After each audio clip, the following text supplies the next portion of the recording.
જય શ્રી રામ, જય શ્રી કૃષ્ણ. અધ્યાય બીજો, ગરુડ પુરાણની ઉત્પત્તિ. શૌનકાજી બોલ્યા, હે સૂત, મુનિવર્યે વાજીએ તમને શા માટે આ ગરુડ પુરાણનું શ્રવણ કરાવ્યું હતું? ભગવાન શ્રી વિષ્ણુના આશ્ચર્યયુક્ત ગરુડ પુરાણ શ્રેષ્ઠ હોવું જોઈએ, માટે તમે અમને એ વિશે કહી સંભળાવો. એક વેળા મુનિવરો સાથે હું બદ્રિકાશ્રમ ગયો હતો. તેઓ પરમાત્માનું ધ્યાન ધરતા વ્યાસમુનિના મેં દર્શન કર્યા. તેમને વંદન કરીને હું તેમની પાસે બેઠો હતો. મેં વ્યાસજીને પૂછ્યું હતું, હે મહામુનિ વ્યાસજી, તમે મને શ્રીહરિનું રૂપ વર્ણવો તથા તેમના દ્વારા રચાયેલી સૃષ્ટિ વગેરે વિશે પણ કહો. તમે સદાય શ્રીહરિનું ધ્યાન ધરતા રહો છો, તેથી શ્રીહરિનું સ્વરૂપ વગેરે જાણતો જ હશો. તે સર્વ જાણવાની મારી ઈચ્છા છે. મેં આમ પૂછ્યું ત્યારે બ્રાહ્મણો વ્યાસમુનિને મને જે કહ્યું હતું તે તમે સાંભળો. વ્યાસ બોલ્યા, હે સૂત, હવે હું તમને ગરુડ પુરાણ સંભળાવું છું, તે તમે સાંભળો. મને તે નારદ મુનિ, દક્ષ વગેરે તથા સ્વયં પ્રજાપતિ બ્રહ્માએ કહ્યું હતું તે જ પ્રમાણે તમને કહું છું. સૂત બોલ્યા, દક્ષ, નારદ મુનિ વગેરે સાથે રહેવા તમને બ્રહ્માજીએ સાર વસ્તુ જણાવનાર પવિત્ર ગરુડ પુરાણ શા માટે કહ્યું હતું? બ્રહ્મા બોલ્યા, હે વ્યાસ, પૂર્વકાળમાં શ્રી વિષ્ણુ ભગવાને દેવો સહિત મને રુદ્રને જે આ સારરૂપ ગરુડ પુરાણ કહેલું તે જ હું તમને કહું છું. વ્યાસ બોલ્યા, હે બ્રહ્મનું પૂર્વદેવો સાથે તમને તથા રુદ્રને એ સારરૂપ હોવા છતાં મહાનથી મહાન અર્થરૂપ ગરુડ પુરાણ તમને કેમ કહ્યું હતું?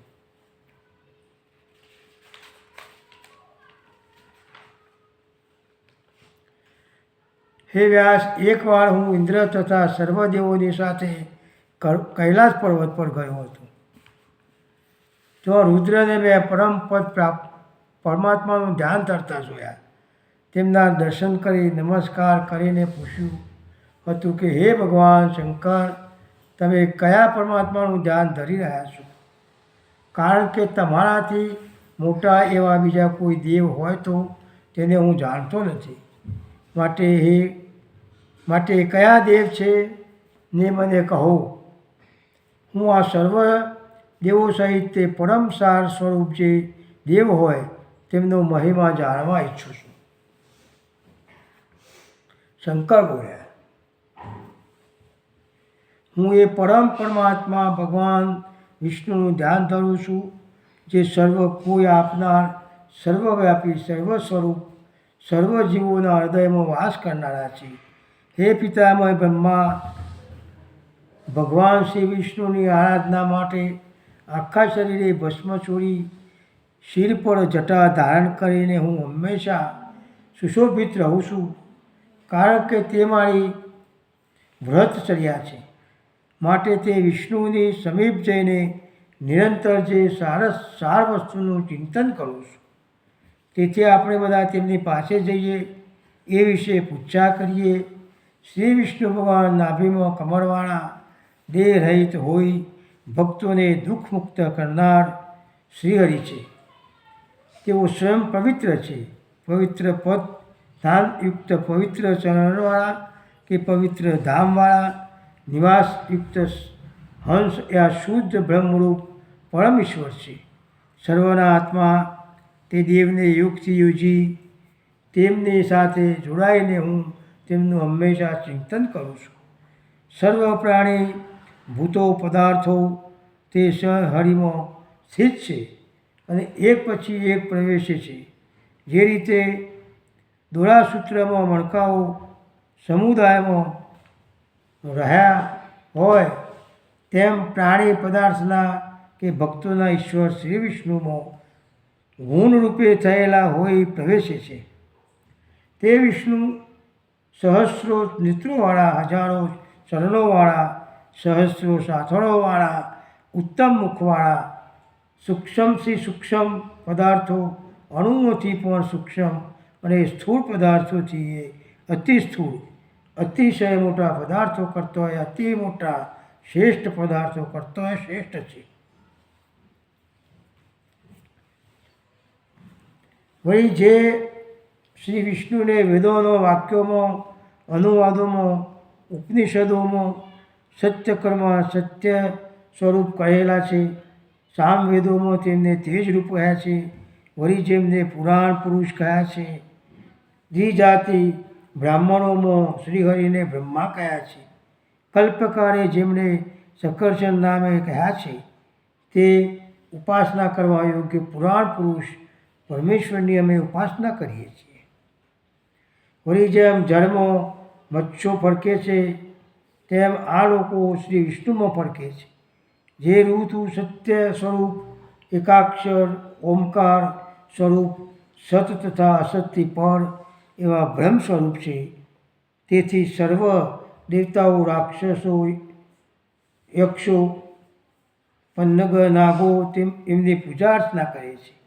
જેમનું મુખ અગ્નિદેવ છે, જેમનું મસ્તક આકાશ અને સ્વર્ગ છે, પૃથ્વી જેમની નાભી છે, પૃથ્વી જેમનો શરણ છે, ચંદ્ર અને સૂર્ય જેમના બંને નેત્રો છે, તે પરમ પરમાત્માનું હું નિરંતર ધ્યાન ચિંતન કરું છું. જેમના ઉદરમાં શ્લોક છે, સર્વ દિશાઓ જેમના બાહુ છે, વાયુ જેમનો ઊંચે લેવાતો શ્વાસ ઉચ્છ્વાસ છે, તે પરમ પરમાત્માનું હું ચિંતન કરું છું. વળી જેમના દેશોમાં કેશોમાં મેઘો રહેલા છે, સર્વ અંગોના સ્વધાઓમાં સરિતાઓ છે, જેમને કુંકમાં ચારે સમુદ્રો છે, તે પરમદેવનું હું સદા ચિંતન ધ્યાન ધરું છું. જે કાળથી દૂર પર હોવાથી કાળના બંધનથી રહિત છે, યજ્ઞથી જે દૂર છે, શ્રેષ્ઠ છે, સત તથા અસતથી પર છે, જે સ્વયં અનાદિ સતો વિશ્વના આદિ છે, તે દેવતાનું હું ચિંતન કરું છું. જે દેવના મનમાંથી ચંદ્ર અને બંને નેત્રોમાંથી સૂર્ય પ્રગટ્યા છે, અને જેમના મુખમાંથી અગ્નિ પ્રગટ્યો છે, તે દેવનું હું ચિંતન કરું છું. જે દેવથી સર્ગ, પ્રતિસર્ગ, વંશ, મન્વંતરો અને મનુ વગેરે વંશો તથા તેની પાછળનો ચરિત્રો પ્રગટ્યા છે, તે પરમાત્માનું હું ચિંતન કરું છું. તો ચાલો હવે આપણે સૌએ જ સારૂપ ઈશ્વરના દર્શન કરવાને જઈએ. બ્રહ્મા બોલ્યા, ભગવાન શંકરે મને પૂર્વે આ પ્રમાણે કહ્યું હતું. ત્યારે શ્વેતદીપ નિવાસી ભગવાન શ્રી વિષ્ણુની સ્તુતિ કરીને તેમને સાંભળવાની ઈચ્છાથી ત્યાં ઊભા હતા. તે વેળા મારામાંથી રુદ્રદેવ બોલ્યા હતા. શ્રી વિષ્ણુને વંદન કરીને તેમના પ્રત્યે સારથી પણ અતિ ઉત્તમ સાર તેમણે પૂછ્યો હતો.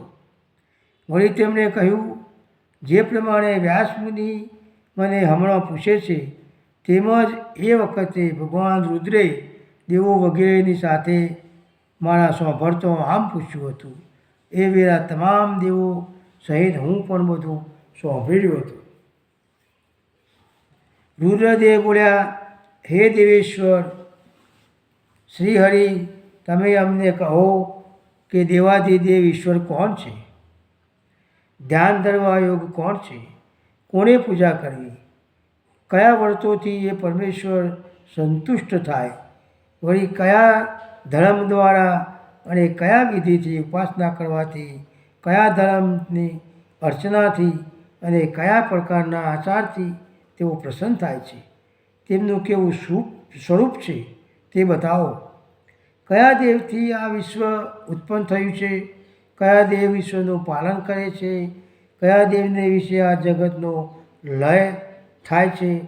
તે જ પ્રમાણે સર્ગ, પ્રતિસર્ગ, વંશ તથા મન્વંતરો કયા દેવથી સારું રહે છે? આ જગત કોના વિશે પ્રતિષ્ઠા પામ્યું છે?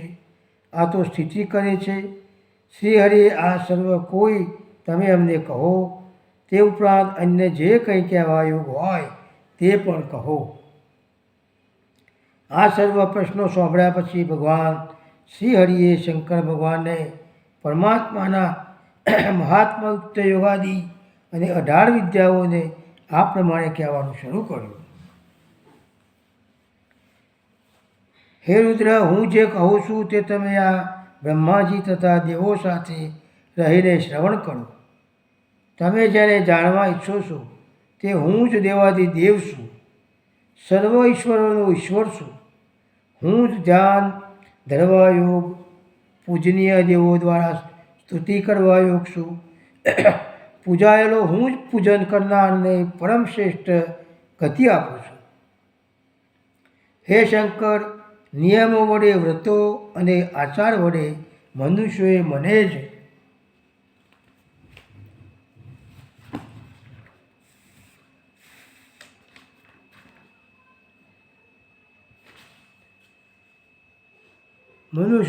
જ સંતુષ્ટ પ્રસન્ન કર્યું છે. કારણ કે સૃષ્ટિની સ્થિતિનું બીજ હું હોવાથી જ હું જ જગત કરતા પણ છું. હે રુદ્ર, પાપીઓ દુષ્ટોને દંડ કરીને હું અખિલ વિશ્વનું પાલન કરું છું. વળી હું મંત્રોરૂપ અને એ મંત્રોના અર્થરૂપ છું તથા હું જ પૂજા ધ્યાનમાં રત રહું છું. વળી હું જ સ્વર્ગ આદિના તથા સ્વર્ગ આદિરૂપ છું. હું જ જ્ઞાતા, સર્વ જાણનાર, શ્રોતા, મનન કરનાર, વક્તા અને વક્તવ્ય પણ હું જ છું. પણ આ સર્વ રૂપવાળા દેવ, ભુક્તિ મુક્તિ કરનારા પણ હું જ છું. પૂજા ધ્યાનના ઉપહાર એટલે કે સર્વ પદાર્થો છે પૂજાનો ઉપહાર, બલિદાન, હવિષ્ણુ વગેરે યજ્ઞ મંડળો અને ઇતિહાસો પણ હું જ છું. વળી હે રુદ્ર, સર્વ દેવતાઓનું સ્વરૂપ પણ મારું જ છે. હું જ શિવ છું. હું જ સાક્ષાત સદાચાર છું, ધર્મ છું, સાચો વૈષ્ણવ પણ હું જ છું. હું જ બ્રહ્માનો આત્મા, બ્રહ્મા સર્વ લોક અને સર્વ દેવાત્મકમાં પણ હું જ છું. યમ નિયમ, વિવિધ પ્રકારના વર્તો, સર્વ ચંદ્ર તથા મંગળ વગેરે ગ્રહો એ સર્વ મારા જ સ્વરૂપો છે. પૂર્વકાળમાં ગરુડ પક્ષીએ પૃથ્વી પર જઈને તપ દ્વારા મારી આરાધના કરી હતી. ત્યારે પ્રસન્ન થઈને મેં તેમને કહેલું કે હું તમારી આરાધનાથી પ્રસન્ન થયો છું, માટે તમે મારી પાસેથી ઈચ્છિત વરદાન માગો. ત્યારે ગરુડ પક્ષીએ આ પ્રમાણે વરદાન માગ્યું હતું. ગરુડ બોલ્યા, હે શ્રી હરિ, મારી માતા વિનિતાને નાગોએ દાસી તરીકે અપમાનભરી રીતે રાખી છે. તો તમે મારા પર કૃપા કરીને એવું વરદાન આપો કે દેવોનો પરાજય કરીને તેમની પાસેથી ખરેખર તે પ્રસિદ્ધ અમૃત લઈ આવો અને પછી તમારા વાહન રૂપ થઈને મારી વિનતા માતાને નાગોના દાસીપણામાંથી મુક્ત કરો. વળી હું મહાબળવાન, મહાવીર્યવાન, પરાક્રમી, સર્વજ્ઞાતા અને સર્વ નાગોને વિદર્ણ કરનારો અને મારા નામને પુરાણ સંહિતાનો રચિતા થાવ અને બનું. શ્રી વિષ્ણુ બોલ્યા, હે ગરુડ, મારી સમજ તમે જે વરદાનની યાચના કરી છે તે સર્વ કંઈ થશે. તમે તમારી વિનિતા માતાને નાગોના દાસત્વમાંથી અવશ્ય મુક્ત કરશો. તમે સર્વદેવોને જીતીને અમૃત લાવશો તથા નાગો સર્પોનો ઝેર વિષનો નાશ કરશો અને મહાબળવાન થઈ મારું વાહન થશો. મારી કૃપાથી મારું મહાત્મય દર્શાવનાર કહેનારું ગરુડ પુરાણ તમારા હૃદયમાં પ્રગટ થશે. એ પુરાણ લોકમાં તમારા ગરુડને નામે પ્રખ્યાત થશે. હે વિનિતા પુત્ર ગરુડ, જેમ હું દેવાધિદેવની લક્ષ્મી રૂપે વિખ્યાત છું તે જ રીતે તમારું ગરુડ પુરાણ પણ તમામ પુરાણોમાં પ્રસિદ્ધ થશે. જેમ હું કીર્તન કરવાને યોગ્ય ગણાવ્યો છું તે જ પ્રમાણે હે પક્ષી શ્રેષ્ઠ ગરુડ, તમે ગરુડ સ્વરૂપે કીર્તન કરવાને યોગ્ય ગણાશો. માટે તમે સર્વ શંકાઓ ત્યજીને મારું ધ્યાન ધરીને ગરુડ પુરાણ રચો અને કહો. હે રુદ્ર, ગરુડને શ્રીહરિએ આ પ્રમાણે કહ્યું ત્યારે ગરુડે પોતાને પ્રશ્ન પૂછનાર જિજ્ઞાસુ કચ્છપ મુનિને ગરુડ પુરાણ કહ્યું હતું. પછી એ કચ્છપે ગરુડ પુરાણનું એકાગ્રતાથી શ્રવણ કર્યા પછી ઝેર વિષયથી બળી ગયેલા એક વૃક્ષને જીવાડ્યું હતું, સજીવન કર્યું હતું. પછી કચ્છપે પોતે અન્યમાં મનથી યુક્ત થઈ ગારુડી વિદ્યાના પ્રભાવ વડે અન્યોને પણ જીવન કર્યા હતા. એ ગારુડી શ્રેષ્ઠ વિદ્યાનો મંત્ર યક્ષી ઓમ સ્વાહા જપવા યોગ્ય અને કલ્યાણકારી છે. હે રુદ્ર, ગરુડે કહેલું એ મહા સ્વરૂપવાળું ગરુડ પુરાણ હવે તમે સાંભળો. ઇતિ શ્રી ગરુડ પુરાણમાં ગરુડ પુરાણની ઉત્પત્તિ નામનો બીજો અધ્યાય સમાપ્ત. આ કહો સર, 2 અધ્યાય સમાપ્ત થયા.